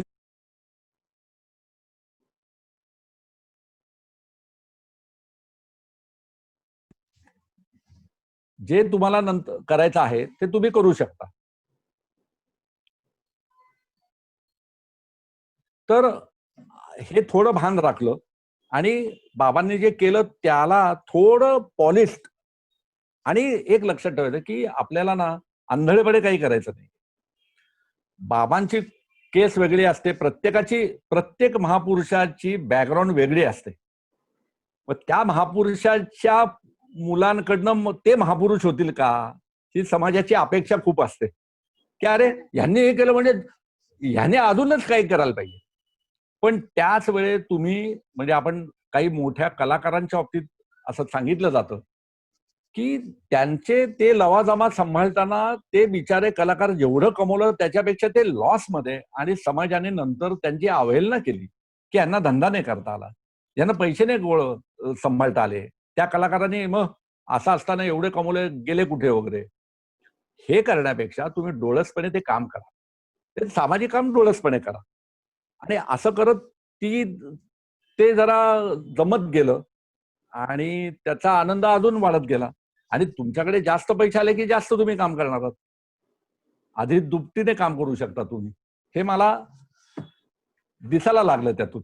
आणि मग ह्याची वाढ व्हायला लागली. खरंय. पण हे तुमची तिसरी पिढी पण जपते हा वारसा आणि इथे मी उल्लेख करू इच्छिते, की तुमची चौथी पिढी हो. म्हणजे आदित्य सरपोतदार चित्रपटसृष्टीमध्ये पुढे आहेत होय. आणि आता सनत सरपोतदार म्हणजे त्यांनी सुद्धा हा व्यवसाय स्वीकारला आणि हो. त्याच्यात मला वाटतं अजून थोडं मॉडिफिकेशन करून वेगळे हो. युनिट्स अजून काही सुरू केले त्याच्यामध्ये. हे हो. खूप महत्वाचं आहे, की आजच्या घडीला, की शिक्षण असताना सुद्धा, की हा व्यवसाय आपला पुढे नेणं या बरोबर आहे. पिढीने हो. सुद्धा हे कौतुकास्पद आहे आणि आताच्या कोरोनाच्या परिस्थितीत त्याने एक महिन्याचे खाद्य पाकिटं गरजूंना वाटले. हे खरंच हो. खूप म्हणजे या पिढीचं हो. कौतुक करण्यासारखं आहे. हो. ते संस्कार तुम्ही ह्या पिढीवर दिलेत पुढे म्हणजे त्याच्यामुळे तुमच्या चारही पिढ्या हे संस्कार जपत आहेत. ही खरंच कौतुकास्पद गोष्ट आहे. तुम्ही दादा दरवर्षी मी बघते स्वातंत्र्यवीर सावरकर वाङ्मयीन वक्तृत्व स्पर्धा घेताय आणि हो. मला वाटतं हे गेली 40 वर्ष कंटिन्युएशन मध्ये आहे. हो. एखादी स्पर्धा म्हणा किंवा एखादी संस्था घ्या. अशा कंटिन्युएशन मध्ये 2, 5, 10, 15 वर्ष म्हणजे टिकणं हे फार किंवा ती असून त्यात ऍक्टिव्हिटीज होणं हे फारसं नाही दिसत खूप वर्ष असं इतक्या हो. लॉंग टर्म मध्ये. तर हो. 40 वर्ष झाले तुमचा खंड न पडता अखंडित आतापर्यंत तुम्ही ही स्पर्धा घेत आहात. तर ह्या उपक्रमाविषयी तुम्ही काय सांगाल? हे काय झालं की मी कॉलेजला असताना महाविद्यालयीन जीवनामध्ये मी खूप सांस्कृतिक कार्यक्रम ऑर्गनाईज करत होतो. ट्रेक्स ऑर्गनाईज करायचो. मी 2 वर्ष जीएस होतो कॉलेजला. त्यावेळेस माझ्या वडिलांचा पगडा माझ्यावर होता, की सतत कार्यरत राहायचा आणि सांस्कृतिक कार्यक्रमांमध्ये सतत तुम्ही पुढे यायला पाहिजे. ही सेवा डोक्यात होतीच. मग हे करत असताना जेव्हा स्वातंत्र्यवीर सावरकर वाङ्मय वक्तृत्व स्पर्धा, बोलायलाही अवघड आहे बरं का, शब्द घ्यायलाही अवघड. तर ही करायची जेव्हा डोक्यात कल्पना आली, तेव्हा सावरकर साहेबांचे जे त्यावेळेस अनुयायी होते, मराठे सर म्हणून, त्यांनी माझ्या वडिलांना सांगितलं, की अशी ही स्पर्धा घ्यावी का? तेव्हा माझ्या वडिलांनी बोलून मला सांगितलं, ही तुला चालू करायची आहे आणि हे करायचंय. आणि एक आहे की सुदैवाने जे आपण आधीपासून जे करतोय ना, ते कधीच बंद करायचं नाही. ते चालू ठेवायचं. आपण खरं सांगू का, काही करत नसतो. करता करता एक वेगळी शक्ती असते. ती आपण मानली पाहिजे. आपल्यामुळे काही अर्थकामाने हे पहिलं ध्येय. व्यवसाय असेल नाहीतर सामाजिक काम. ह्याची तुम्हाला दुसऱ्याला हँडओव्हर करता आलं पाहिजे. पुढची फळी निर्माण करता आली पाहिजे. तरच ह्या ज्या हेतूने आपण काही करतो ना, तो ते हेतू पुढे साध्य सुरू होईल असं राहतं. मला वाटतं. नाहीतर आपल्यापुरतं संपून जाईल ना. मग माझ्या आजोबांचं त्याच वेळेस संपलं असतं. माझ्या वडिलांचं, आजीचं, आईचं योगदान त्याच वेळेस संपलं असतं. खरंय. ती पुढची फळी निर्माण केली पाहिजे. आणि हे जे काही वसा आहे ना, आता सावरकरांच्या विषयीचं जे वक्तृत्व आहे, हे वक्तृत्व आम्ही काळाप्रमाणे बदलत गेलो. आणि ही एकमेव स्पर्धा जागतिक पातळीवर असेल, की एका महापुरुषाच्या नावाने त्याच्या वाङ्मयावर आधारित अशी एकमेव स्पर्धा आहे. त्याचा खूप अभिमान वाटतो. आता काळ बदललाय, ऑनलाईन स्पर्धा होतात, सगळं आहे. पण समोर प्रकटीकरण त्याला म्हणतो. आता आपण हो ना. ह्यातल्या आपल्यापुढे मी काही सांगायची गरज आता आपल्याला नाही. परिस्थितीच अशी आहे त्याच्यामुळे आपल्या पर्यायाने ऑनलाईनच आता आपल्याला आणि घ्यावं लागतंय खरंच. तुम्ही स्वतः उत्तम संवादक आहात आणि त्यामुळे मी तुमच्यासारखे लोक हे तुम्ही आता स्वतःला उपजत घडवलंय किंवा तुमच्यावर काही परिणाम तुम्ही घडवलंय स्वतःला, असं प्रत्येक जण आपापल्याला घडवत असतो. आणि आपण जे म्हणतो की अष्टविद्या पारंगत पाहिजे, ऑलराऊंडर पाहिजे. मी म्हणतो कमांडो सारखं नेचर पाहिजे आजकाल. म्हणून करोना असेल नाही तर काही असेल, तुम्ही कुठल्याही परिस्थितीला हसतमुखाने सामोरं जा. यश हे मिळतंच तुम्हाला. खरंय. अगदीच खरा कानमंत्र आहे हा. आता ह्या अशा परिस्थितीमध्ये तुमचे जवळपास 4-5 महिने झाले. तुमचे 400च्या आसपास हो. कामगार आहे. हो. त्यांना हो. पगार देणं आहे. शिवाय काही लोकांचं मनोधैर्य खचलं होतं या ह्याच्यात. काही जण हॉस्पिटॅलिटी क्षेत्रातले काही लोक आत्महत्येकडे वळत होते. अशांना तुम्ही थांबवलं, त्यांना त्यांचं मनोधैर्य वाढवलं, त्यांना त्यापासून परावृत्त केलं. ते करत आहात. तर ही मदत कशी केली आपण ही निसर्गाला? याच्यामध्ये कसं झालं, की आता मदत करायला एक तर 2-3च पर्याय. एक तर डायरेक्ट पैसे ट्रान्सफर करा. दुसरं किराणा मालाच्या रूपाने तुम्ही लोकांना द्या. तिसरं मेंटरिंग आपण ज्याला म्हणतो किंवा काउन्सेलिंग हं, हे हं. ऑनलाईन किंवा टेलिफोनवर करा. हं. मला असं वाटतं, की अन्न, वस्त्र, निवारा आणि चौथं मूलभूत गरजा म्हणजे इंटरनेट आहे. खरंय, आज तर तेच झालेलं आहे.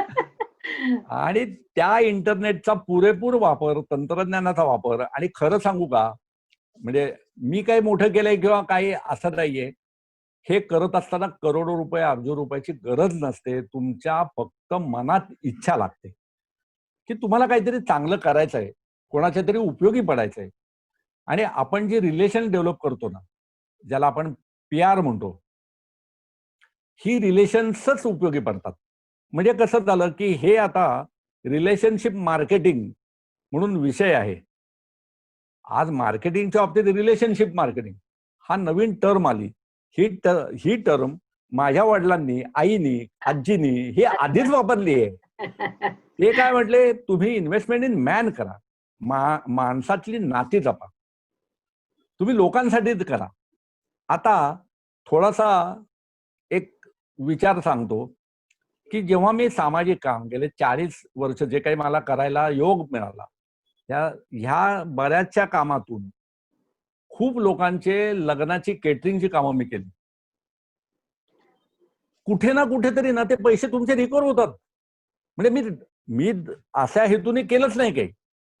हं. आज मला माहितीये रत्ना मॅडम, तुम्हाला जेव्हा काही ऑर्डर असेल, तुम्हाला काही गरज वाटली तर तुम्ही म्हणाला त्या सपोर्टरांना द्या ऑर्डर. का तर तुमच्या मनात एक प्रामाणिक हेतू असतो, की सपोर्टरांकडे पैसे गेले ना, तर ते सामाजिक कामालाच जाणार आहेत. एक तर दर्जा उत्तम बाकी सगळं असेल, पण मग तुमचा हा हेतू कधी तयार होतोय, की जेव्हा आपण सामाजिक बांधिलकीने काम करणारी संस्था आहे किंवा आपण ब्रँडिंग म्हणतो ना, ते सामाजिक ब्रँडिंग सुद्धा महत्वाचं आहे तुमचं. एखादी व्यक्ती, जसं आपण म्हणतो, की 2 प्रकारचे रामराम असतात. एक जुलमाचा रामराम, एक प्रेमाचा रामराम. प्रेमाचा. खरं. आपण जात असताना पटकन हाक कोणी मारून, अहो सरपोतदार, तो प्रेमाचा असतो. आणि आपण जर का रामराम घेतला नाही, म्हणून सरपोतदार चिडून काहीतरी न्यूसन्स व्हॅल्यू करतील, म्हणून रामराम करा. ती इमेज आपली नसावी, एक्झॅक्टली. खरंय. असं मला वाटतं. अगदी बरोबर आहे. आणि ते तुम्ही जपलंयत. आता बरं हे आहेच. अजून या व्यतिरिक्त तुमचे वृद्धाश्रम सांभाळताय. तुम्ही ती म्हणता मुलांच्या शाळाही सांभाळत आहात. हे सगळं कसं जमतंय? म्हणजे आता ही प्रेरणा तुम्हाला कशी? आता गंमत सांगू का? माझ्या वडिलांनी अनाथ मुलांची संस्था सुरू केली. एका अनाथ मुलीला दत्तक घेतलं. मला अनाथ मुलीला दत्तक घ्यायचं ह्याच्यावर अंडरलाईन करायचं नाहीये. मला म्हणायचंय, की त्यांनी जैसे बोले वैसा चाले त्याची वंदावले पावले, नवी पावले. असं म्हणतो आपण, की त्यांनी आत्मसात केलं स्वतः. किंवा लोका सांगे ब्रह्मज्ञान, आपण स्वतः कोरडे पाषाण. या म्हणी. तर तसं तुम्ही काहीतरी चांगलं करा. तर त्याच्यात एक जी काही सामाजिक समस्या आता सध्या आहेत, त्याच्यामध्ये विशेष मुलांची जी काही कॅटेगरी निर्माण झालेली आहे, तर त्याच्यासाठी काम करायला म्हणून मला संधी मिळाली. ती मी गेले 30 वर्षापूर्वी मिळाली आणि त्याचा मी तिथे माझी सेवा द्यायचा प्रयत्न करतो. आपण आपल्याला सिद्ध करत असतो. आपण काही करत नाही बरं का. आपण काय करू शकतो ना, कुठल्याही हं. थरासाठी, हे आपण आपल्याला तपासून घेतो आणि आपण नाही करू शकलो तर आपणच आपल्याला स मनाने समजवू शकत नाही, की अरे आपल्याला का जमत नाही हे? तशीच समस्या वृद्ध लोकांची आहे. खरंय. आणि ती फक्त काय आर्थिकदृष्ट्या दुर्बल अशांचीच नाहीये. आज घरची नाती सांभाळणारे नाहीच आहेत ना लोक. तर आज आपले हे आजी-आजोबा आणि हे काही आहेत, आपण त्या लेव्हलला जाणार आहोत. मग आपण जे पेरू ते उगवणार आहे ना. मग आपण चांगले संस्कारांनी काही चांगलं केलं म्हणून आम्ही वृद्धाश्रमाची स्थापना केली. आणि आम्ही केली, प्लीज मी असं म्हणजे या सगळ्या गोष्टी करून करता करवित वरची शक्ती असते. आपण नाममात्र असतो हे फक्त आपल्याला पहिलं ते कॉन्फिडन्स पाहिजे की आपण काही करत नाही. आपण काय करतोय? आपली इच्छा पाहिजे. आणि बरोबर आहे. म्हणजे इच्छा असेल ना, अहंकार पण येत नाही. असं येत नाही. वाटत नाही आणि हे मी केलं असं. मी खरंच सांगतो, मी अगदी सगळ्यांना आवाहन करतो, कुठलीही गोष्ट आपल्याला करायची आणि येत नाही असं वाटलं ना, मला प्लीज कन्सल्ट करा. सगळ्या गोष्टी जमतात. त्याला पैशाची गरज आहे असं नाहीये, असं नाही. जागेची गरज आहे असं नाहीये, फार मोठ्या बॅकग्राऊंडची गरज आहे, काहीही नाही हो. काही असं नसतं. तुम्हाला स्वतःला स्वतःची एक आयडेंटिटी तयार करावी लागते. मग इतर लोकांचा तुमच्यावर विश्वास बसतो, असं मला वाटतं. आणि हे सगळ्यांनी केलं ना, सगळं सोपं आहे. काही अवघड नाहीये. खरंय. आता ह्या तुमच्या सगळ्या व्यापामुळे तुमचं खूप पब्लिक शी खूप रिलेशन आहे. खूप जणांमध्ये तुम्ही त्याच्यामुळे काय होतं, की तुम्हाला म्हणून नाहीतर खरं तर ह्या इंडस्ट्रीमध्ये तुमच्या शेठ म्हटलं जातं. म्हणजे जो जो ह्याच्यावर बसतो तो सेठ असतो. पण तुम्हाला कुठेही सेठ नाही, तर तुम्हाला सगळीकडे दादाच संबोधलं जातं.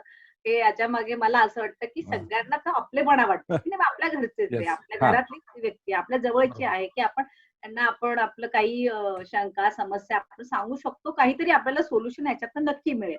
असा प्रत्येकाला कुठेतरी विश्वास असतो. म्हणून तुमचे फोन जवळपास दिवसभर बिझी असतो. आज कार्यक्रमापुरता तो तरी येऊन गेले 2दा फोन.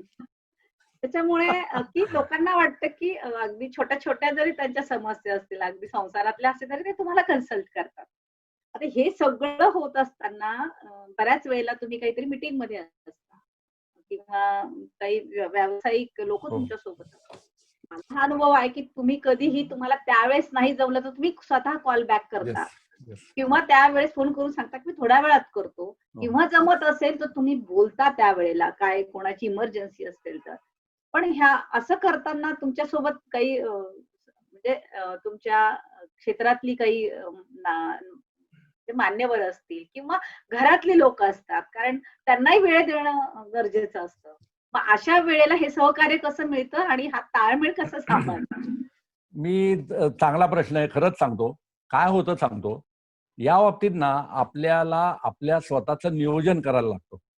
म्हणजे आपण मानवी यंत्रात होता आणि फक्त इतर यंत्रात आणि आपल्याला ब्रेन आहे, विचार करायची क्षमता आहे.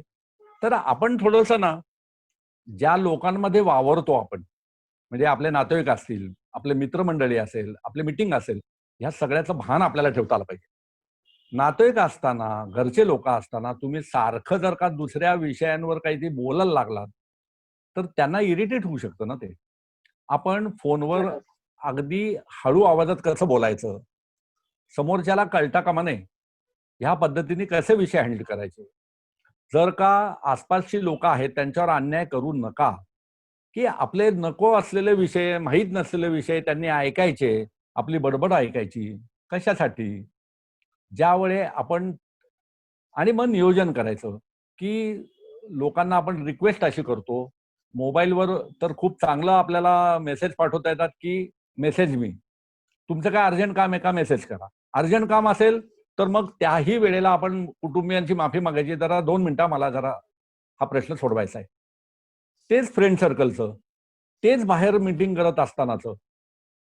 हे सगळं तारतम्य हे आपण ठेवलं म्हणजे आपल्याला कोणी लोकांना आपली कंपनी बोर नाही होता कामा. की हा बरोबर आहे म्हणजे हा 100 विषय वेगवेगळे ऐकवतो आपल्याला. आपण बघतो गाडीमध्ये बसल्यानंतर वेगवेगळे लोक बरोबर असतात आणि काही आपल्यातले मित्र किंवा नातेवाईक हे किती मोठ्या आवाजात बोलतात मोबाईलवर, काय विषयावर बोलतात, त्यांना तारतम्य नसतं. तर ते कसं नसावं आणि कसं असलं पाहिजे याचा आपण अभ्यास करावा. आणि मग ते बेरिंग सांभाळला ना, तर लोकांनाही आपली कंपनी इरिटेट होत नाही. आणि तुकाराम महाराजांनी म्हटलंय तसं, की आधी प्रपंच करावा नेटका. कुटुंब केले ना तुम्ही, लग्न केले ना, लग्न नसेल केलं तर गोष्ट वेगळी. लग्न केलंय, तर मग त्या लोकांचंही तुम्ही गरजा बघितल्या पाहिजेत, त्यांच्या आवडी-निवडी बघितल्या पाहिजेत.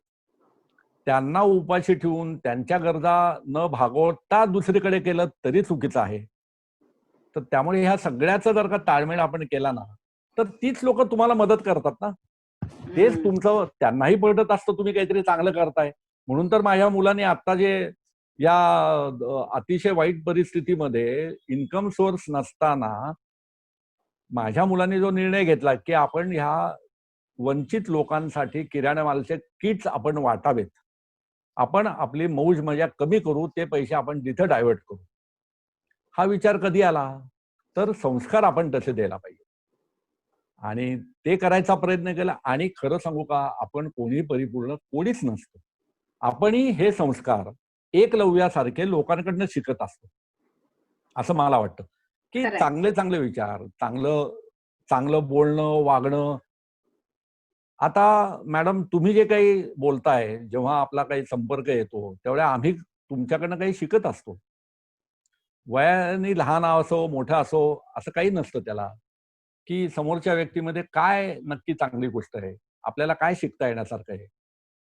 असं एकलव्यासारखं प्रत्येकाने केलं तर सगळे प्रश्नची उत्तरं आपण सोडवण्यात यशस्वी ठरतो हे दिसून येतं, असं मला तरी वाटतं. म्हणजे माझा स्वतःचा अनुभव. शिकण्याची वृत्ती असावी. शिकण्याची वृत्ती, परिपूर्ण व्हायची वृत्ती. वृत्ती. हा.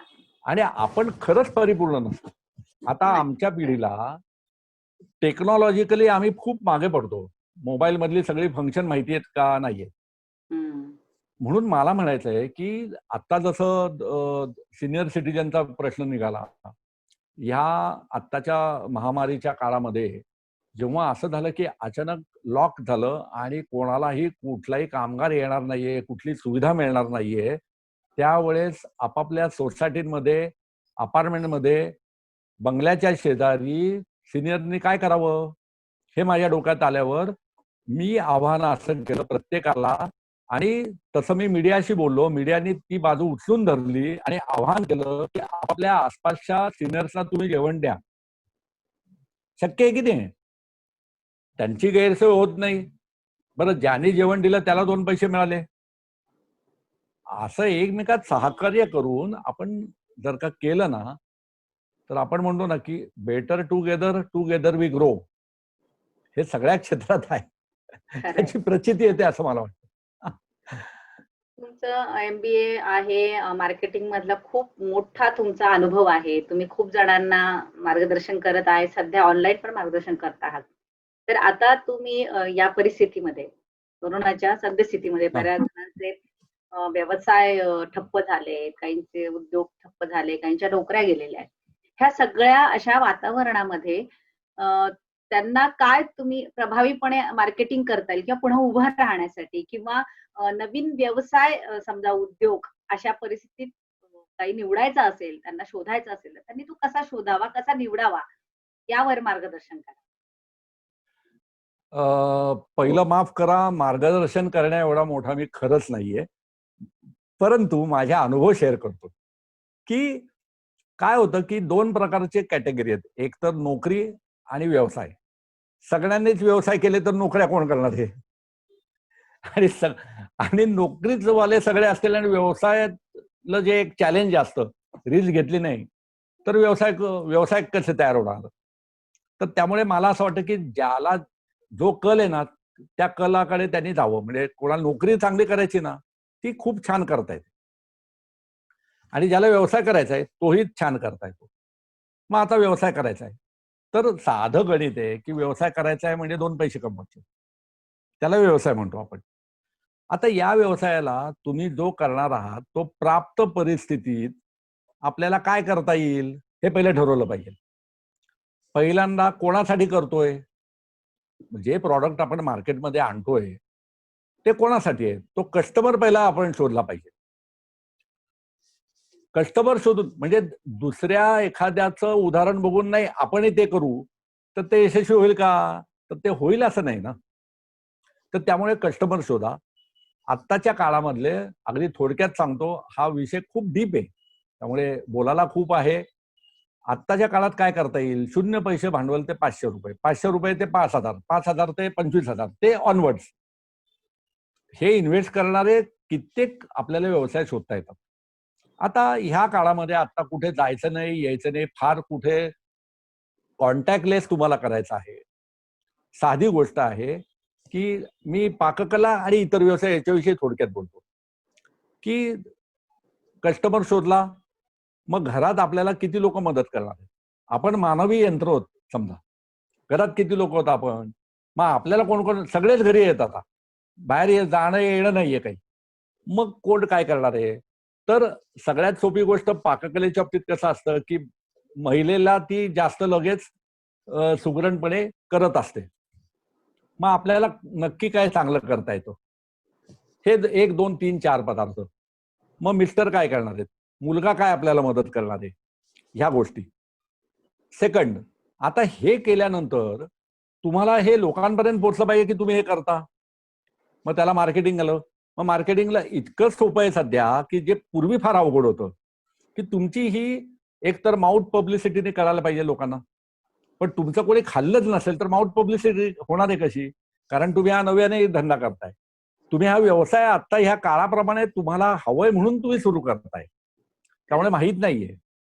सगळ्यात सुंदर आणि सोपं आणि स्वस्त आणि मस्त मार्केटिंग म्हणजे डिजिटल मार्केटिंग ऑनलाईन. तुम्ही तुमची जाहिरात करू शकता. तुम्ही काय करताय त्याच्यावर तुम्ही टाकलं. मग थर्ड, आता हे कोणाला तुम्ही पाठवणार? मग देअर स्टँड्स रिलेशनशिप मार्केटिंग. म्हणजे काय?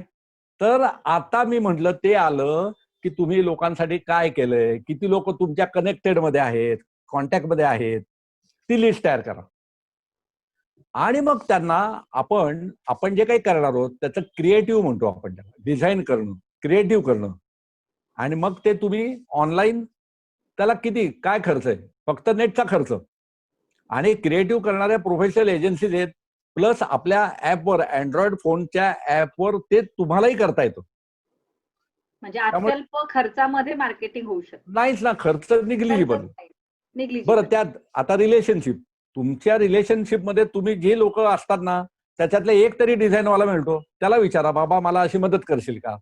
असं एकमेकांना, त्यालाही माहिती असतं त्याला धंदा मिळतोय म्हणून तोही उत्साही करतो. रिलेशन त्यावेळी तुम्ही बघा. रिलेशनशिप मार्केटिंग मध्ये मग तुम्ही चला 100, 200, 300, मग आपल्या मुलाचे किती आहेत, नवऱ्याचे किती आहेत, मग आपला पूर्वीचा ग्रुप किती, कॉलेजमधला आहे का, अमुक आहे का, तो सगळं शोधा, त्याच्यावर तुम्ही जाहिरात करा. तुम्हाला 100% रिस्पॉन्स यायला लागतो. हे झालं एक.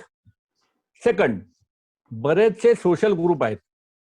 पुला लेडीज म्हणून एक महिलांसाठी ग्रुप आहे. तो बुधवार आणि रविवार तुम्ही फक्त त्याच्यावर जाहिरात करू शकता, असं काहीतरी आहे. म्हणजे डेट्स असतात त्याच्यावर फ्री जाहिरात तुम्ही करू शकता, की ज्याच्यावर 2-2 लाख महिलांचा सहभाग आहे.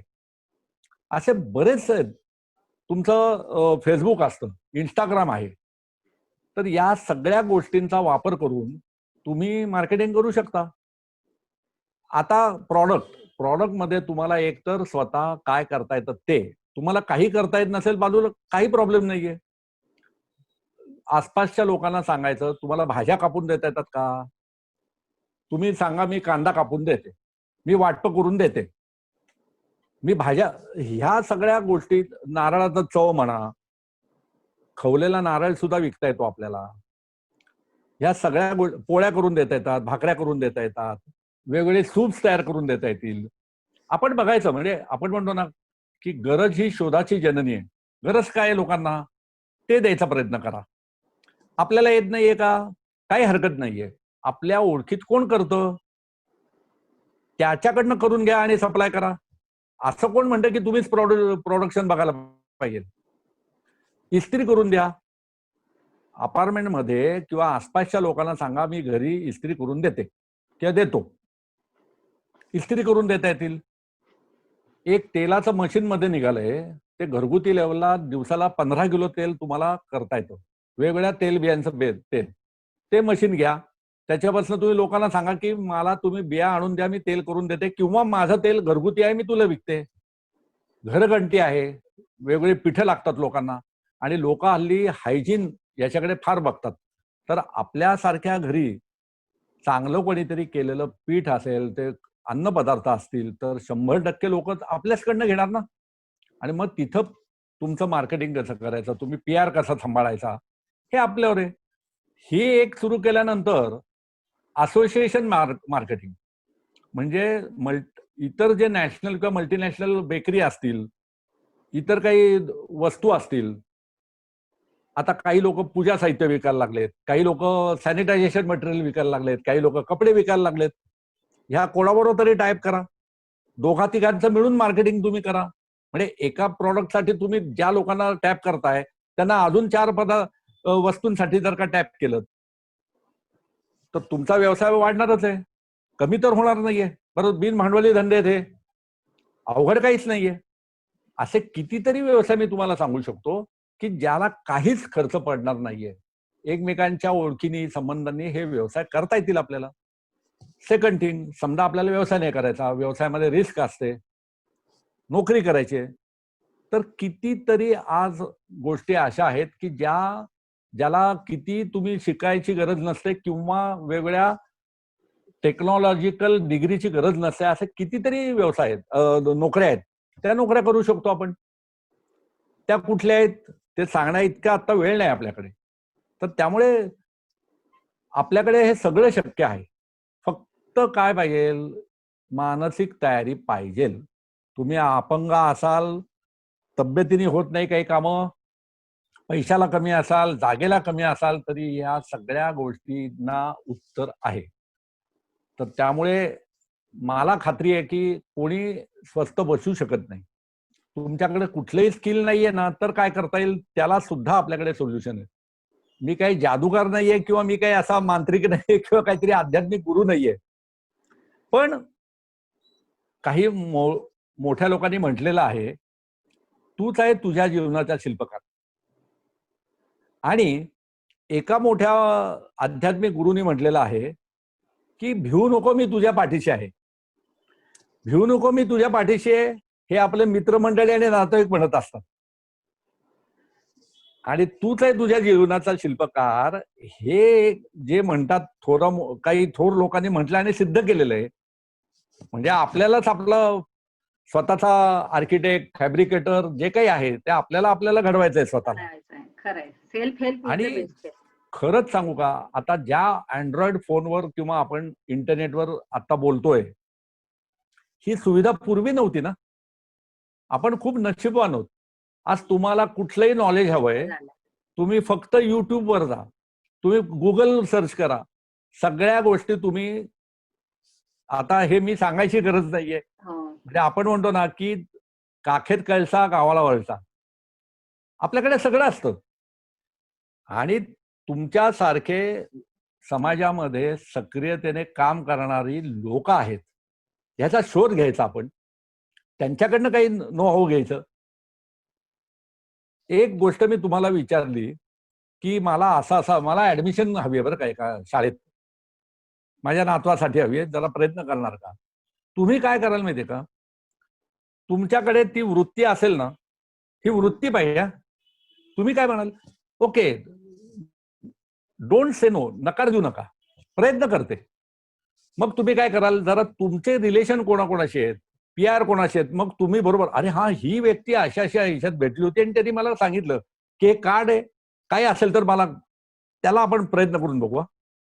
तुम्ही ते रिलेशन वापरलं, तुमचं कुठेतरी काम थोडंफार झालं, काही माहिती मिळाली आणि तुम्ही त्या माणसाला परत पाठवलं, त्या माणसाला कळतं की अरे ह्या व्यक्तीने आपल्यासाठी एवढे प्रयत्न केलेत. मग ह्या व्यक्तीला कुठेतरी उतराई व्हायचंय आपल्याला.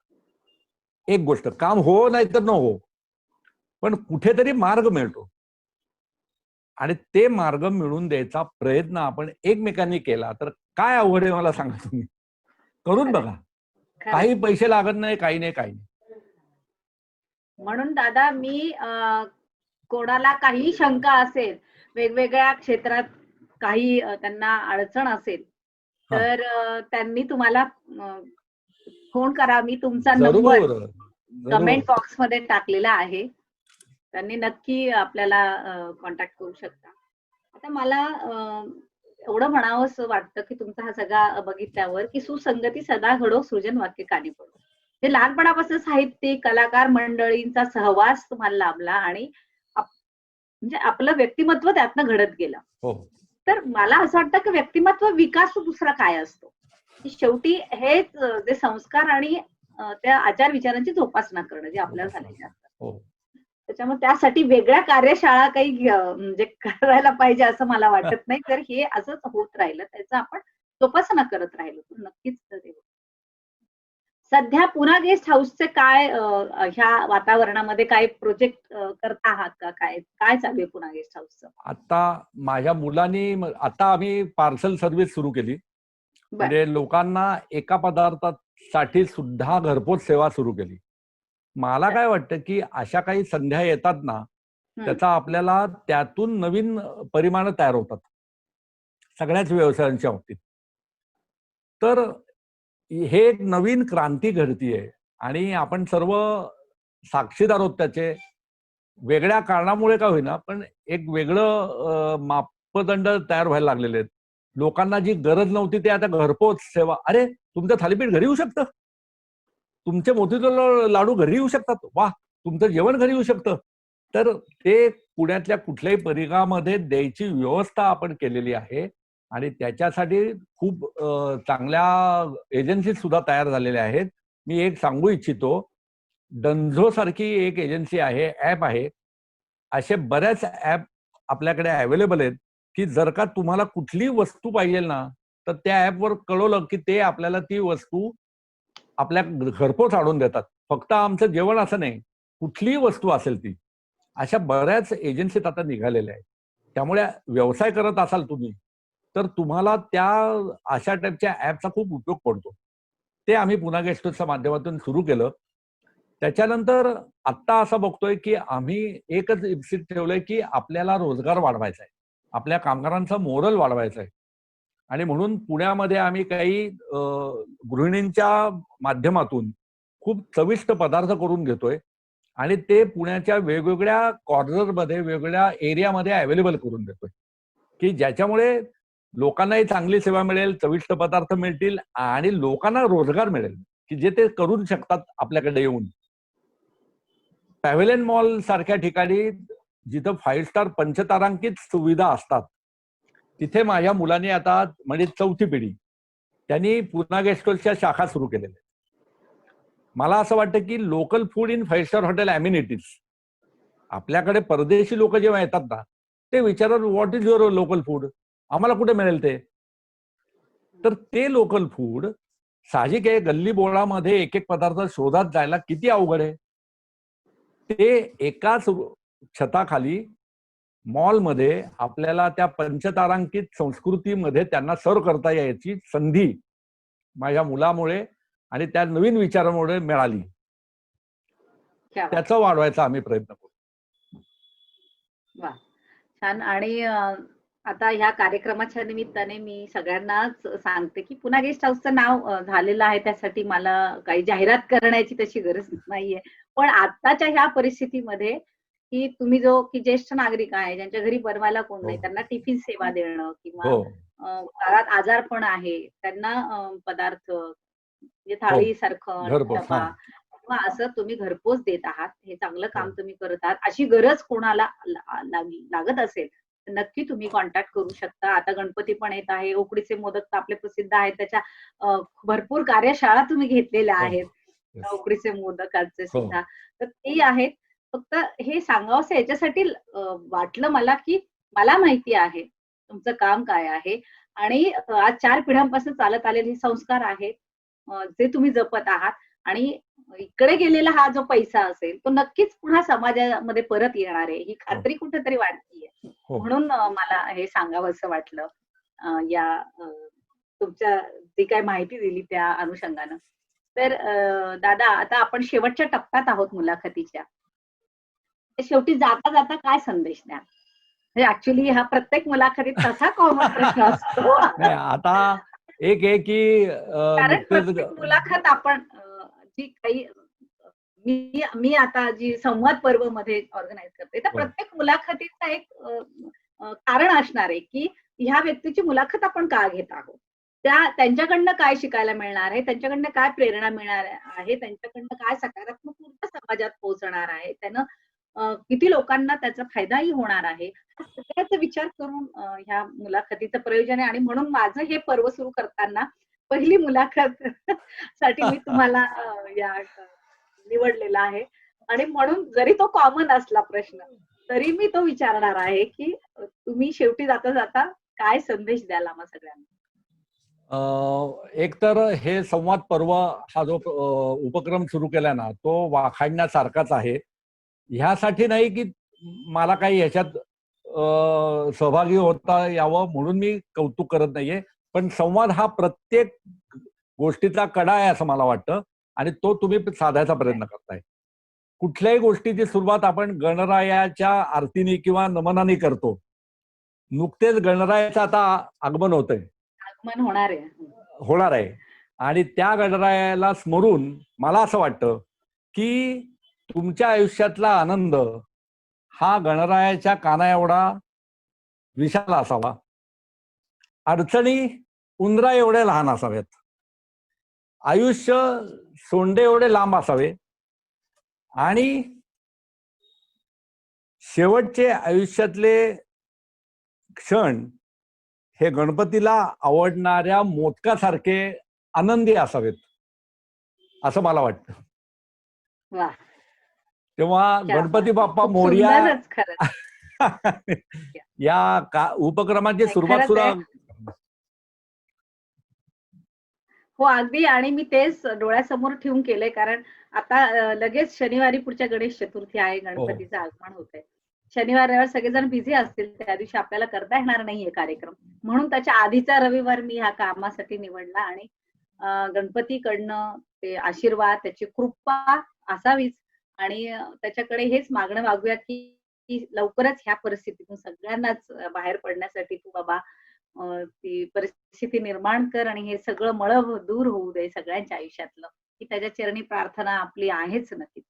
तर शेवटच्या समारोपात बोलताना मी एक छोटीशी गोष्ट सांगू इच्छिते, की अँड्र्यू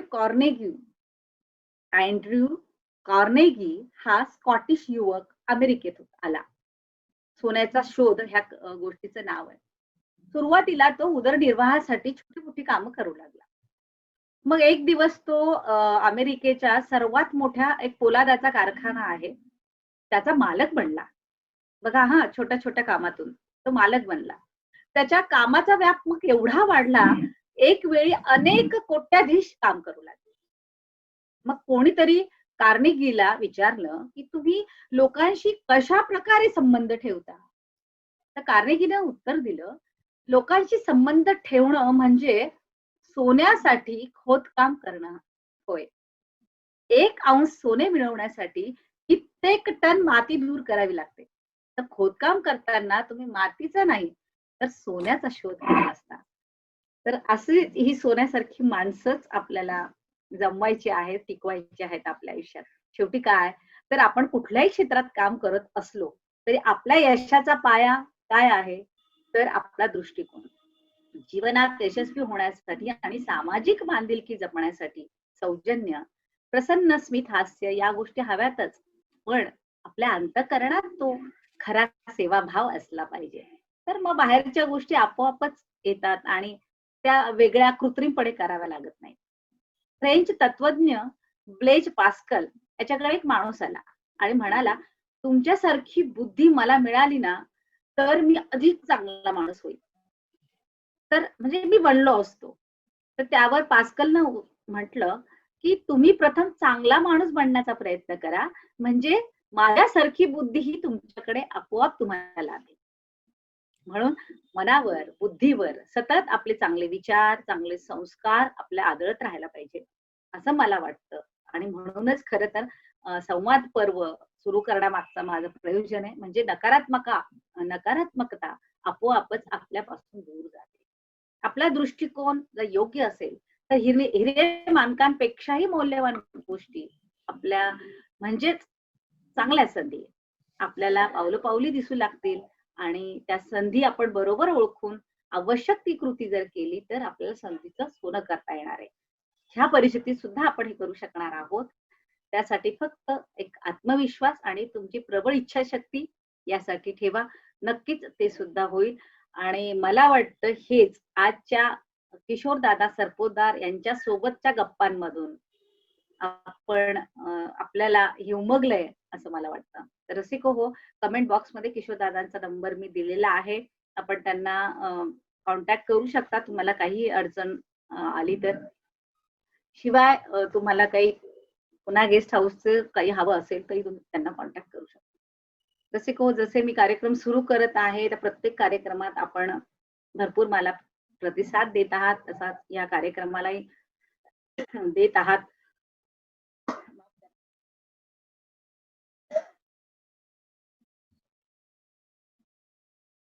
तर आजच्या कार्यक्रमात स्पेशली जर तुम्हाला कुठे अतिशयोक्ती वाटली किंवा अतिरेक वाटला असं वाटत असेल, तरी तुम्ही मला सूचना द्या. म्हणजे पुढच्या कार्यक्रमामध्ये त्याच्यात इम्प्रोव्हायझेशन करण्याचा मी नक्की प्रयत्न करेन. तुम्हाला त्यात काही सजेशन्स द्यावे, अजून वेगळ्या काही तुम्हाला सूचना द्यायच्या असतील, त्याही तुम्ही कमेंट बॉक्समध्ये मला देऊ शकता.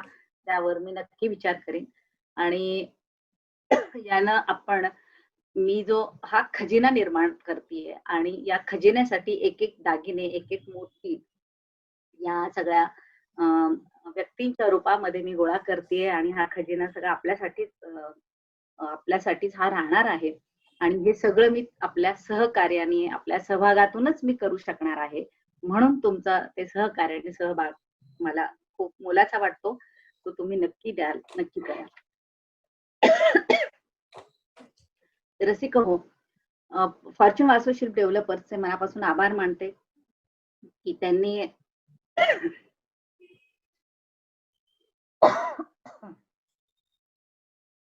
हे चांगलं व्यासपीठ उपलब्ध करून दिले एलिना इव्हेंट्सला. माझ्या क्रिएटिव्हिटीला त्यातून मला चालना मिळतीये आणि मी कार्यक्रम करू शकतेय वेगवेगळ्या प्रकारचे. रसिको, पुढच्या सोमवारी 24 तारखेला मी एक गणपती बसतायत, त्या अनुषंगाने गणेश कीर्तन आपल्यासाठी घेऊन येणार आहे.